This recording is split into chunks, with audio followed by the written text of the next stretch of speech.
Mga kapatid, sa bagong chapter ng binansagang Senetflix, sinimulan na nga ang impeachment trial ni Vice President Sara Duterte.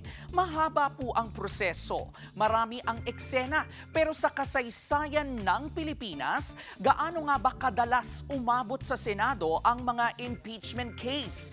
At ilan lang ang tuluyang nauwi sa pagkakatanggal sa pwesto? Sa madaling salita, ang impeachment ay paraan para panagutin ang pinakamataas na opisyal ng gobyerno kapag inakusahan silang may mabigat na paglabag sa konstitusyon. At kapag napatunayan po ang mga paratang, maaaring matanggal sa pwesto. Hango ang sistemang ito sa American Constitution. At ang maaaring ma-impeach ay ang Pangulo, Pangalawang Pangulo, mga mahistrado ng Korte Suprema, mga miyembro ng Constitutional Commissions at ang Ombudsman.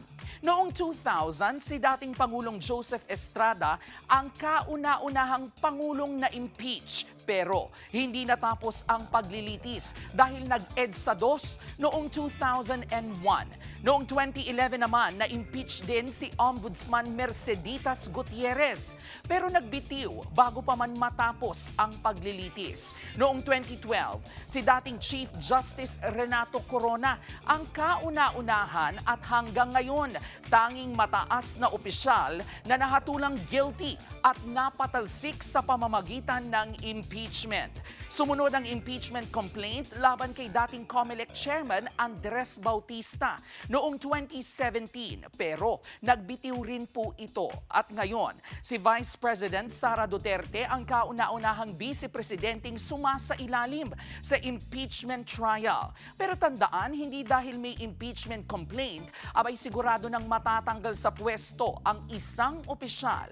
Marami ring reklamo ang hindi nakakalusot sa Kamara o tuluyang nadidismiss. Kabilang po dito ang mga impeachment complaint laban kina dating Pangulong Gloria Macapagal Arroyo, Benigno Noynoy Aquino at Rodrigo Duterte. At ngayon nga, naharap sa impeachment trial si Vice President Sara Duterte.